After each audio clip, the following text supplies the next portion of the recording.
Hello, fellow creative. Today I wanted to talk about my illustration process, how I work, how I think, and all of the steps I go through between sketch to polished illustration. I'm really excited to share all of this with you. My name is Alex and I'm a professional artist. Welcome to my channel. For any given illustration, I go through 4 different phases: sketching, illustration setup, definition pass, and render. I won't be going into the sketching phase at all in this video, it would take way too long. But I want to mention that I have a whole process for producing a sketch like the one I'm basing this illustration on, and I spend a fair amount of time on it. I'm planning to do a video about this in the future, so let me know in the comments if this is something you'd like to see. During the setup phase that I'm currently in, I'm doing primarily 2 things. The first is to build up every single shape in the scene, and the second is setting up my layer structure for the next phase. While I do this, I would like to mention something about my professional background. I've worked as an art director for many years, and on any given project that I work on, a huge part of what I do is develop and maintain a good pipeline and a solid workflow. Fortunately, this is also something I'm very interested in. For those of you who aren't familiar what these terms are and what they mean, in short, it's the whens, whos, and hows of a project. Who should be doing a specific task? How should we carry out the specifics of that task? And when does this work product need to be passed from one pair of hands to the next in the bigger picture of the production? This is certainly not everybody's cup of tea, so I'll spare you the details apart from that. But if you are interested, let me know and I might make a video about it in the future. So the reason I'm mentioning my background as art director and my interest in pipeline and workflow is because you might have already noticed that I have a very set and detailed process for everything I do, and there's a reason for that. This is the method I've developed during my artistic career and the foundation for a good, large-scale workflow for a team. This method gives you full control over each element in the scene and allows you to quickly change anything at any given time during the process. And that's a really powerful thing when you're working on a big production. Imagine this. Your boss, client, or art director comes around fairly late in the process with the feedback that they'd like you to change the color scheme of your work. Now, if you've painted a bunch of elements mashed together on the same layer, or worse, if you've painted everything on the same layer, you will pretty much have to redo the illustration. And all of those hours you've already spent will be lost. That's really not going to fly on a production team where there's often a lot of work to do and not a lot of time to do it. If you had a solid layer structure, on the other hand, the request wouldn't be such a big deal, even though it's coming in late in the process. A solid layer structure also allows you to reuse things, which is a massive time save on any given project. In game development, for example, it's even common practice and something you'll be expected to do sometimes. In the case of this illustration, setting up the file this way allows me to focus on one element at a time. I can build up the shape of an element without having to decide on the specific colors or lighting just yet. I often have a general idea of the mood and the colors that I want for an illustration I'm working on, but the specific colors and textures of things are more elusive and something that I usually discover and decide on as I go. Back when I was an art student, I studied 3D graphics at a game development school for a few years. I'd done very little 3D before then, and I still remember just how much I loved working with 3D because of this aspect, the fact that you work in stages and focus on one thing at a time. That makes the really complicated projects much less complicated and overwhelming when you can focus on one thing at a time, and you always have the possibility of going back and correcting things. When I'm finished building up every shape in the scene, I move on to the definition pass. To me, this means that I'll add whatever elements give the blocks a flat color definition and make them look more like what they're supposed to be. You'll see that I start off by defining the characters, giving them faces, and separating the overall shape into smaller shapes. I typically start with the main actors of the illustration, which means the things that I want you to see first when you look at it. But sometimes I just start with the thing that I'm most excited about, even if it isn't the primary focus of the illustration. And in this case, I went right for the main actors, which are the boy and the bear characters. But just to be clear, The main actors of an illustration don't have to be characters with faces. If you're working on an environment piece, for example, the main actor might just be a house or a path or an old gnarly tree. At this point in the process, I'm still not too concerned with the specific colors of anything. As I mentioned earlier, I can change the colors of anything at any point with this setup. So what I'm doing at this point is simply trying out rough colors and seeing how they all work together as a whole, which will then inform my decision about the final colors later on. I want to take a moment and talk about my inspiration for this illustration. This piece was, like many of my pieces, inspired by a dream. I had this cozy dream about a boy and a bear cleaning an old dusty library, and I woke up with the feeling that I just had to paint it before I forgot it. I also absolutely love books and paper. I always have. I read a lot and particularly enjoy anything fantastical and thought-provoking. I also have a soft spot for books as objects. I love collecting books in my bookshelf. I love being in places where I'm surrounded by books, such as libraries and bookstores, but only if the place isn't too busy.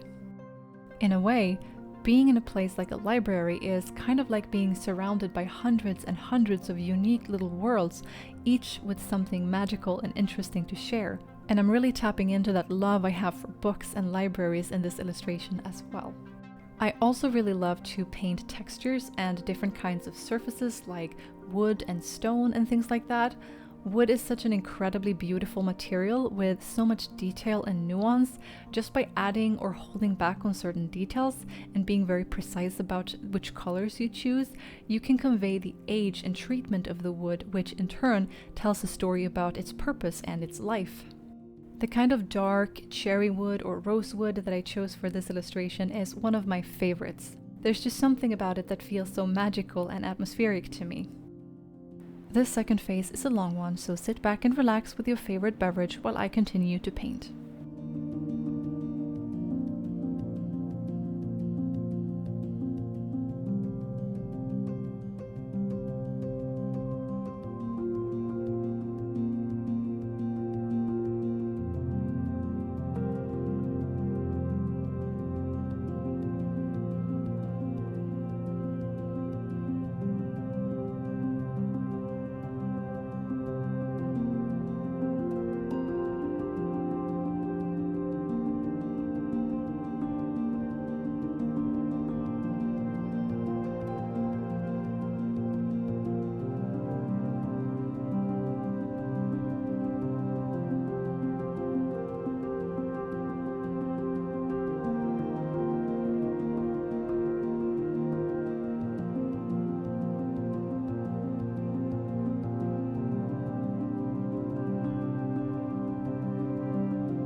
Painting the artwork that hangs on the wall above the fireplace was such an inception moment, a painting within a painting.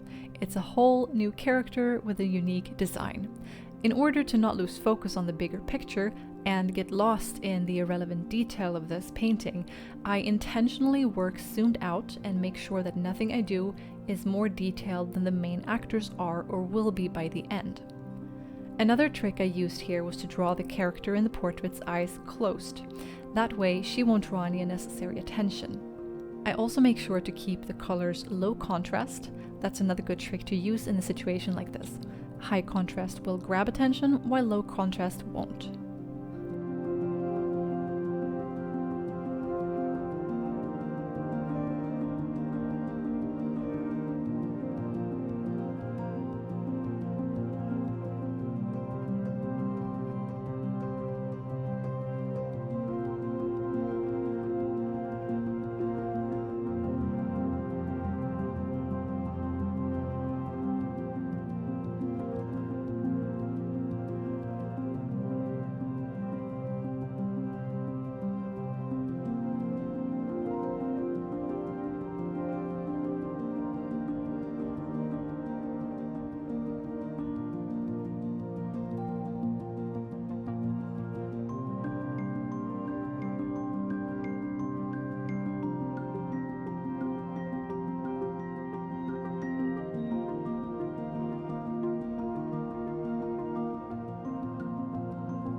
I am now entering into the final phase, which is rendering.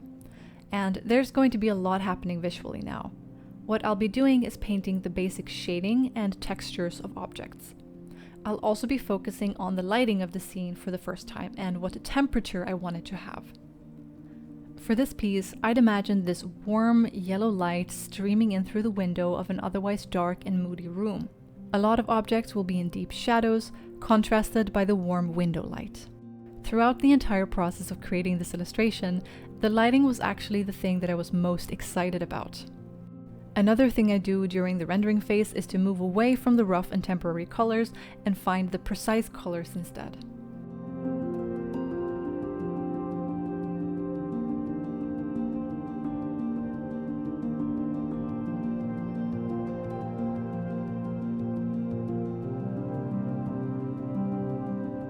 I struggled a little bit with the lamp above the fireplace.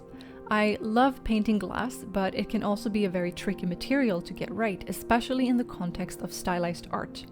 The rules of realistic glass don't apply the same way here, so looking at a reference photo will only get you so far. The rest is a bit of a puzzle where you have to juggle color, detail, and transparency to make sure that it feels right and reads properly. The hue saturation adjustment is one of my favorite tools to use while figuring this kind of puzzle out.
I'm getting very close to finalizing the illustration, but you can see that I still haven't really touched the main characters since the definition pass.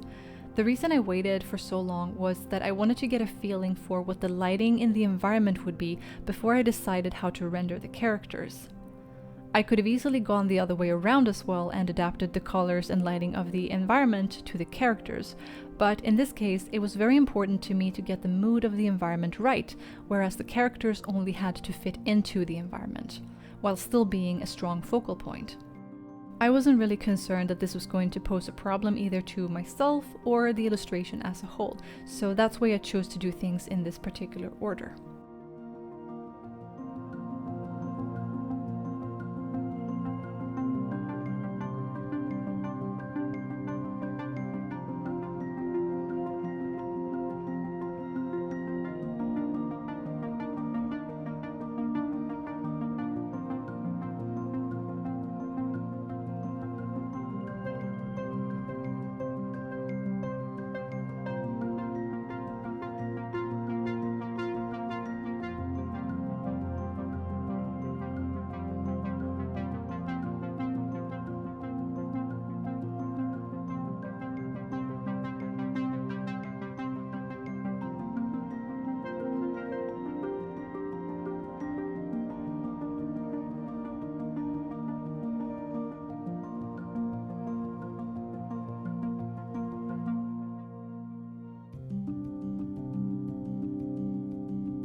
Now it's time for the finishing touches. I'm making some improvements to the mood by adding gradients and a little bit of dust particles floating inside the ray of light from the window. Then the illustration is complete. It's been so much fun to share my process with you today. Thank you for sticking with me all the way until the end. If you enjoyed this video, please take a moment to give it a like and go check out my channel. I share my art, my process, my thoughts about creativity, and tutorials to help you develop your own artistic skills. So if that sounds like something you would enjoy, then go right ahead and subscribe. Stay creative, and I hope to see you again soon.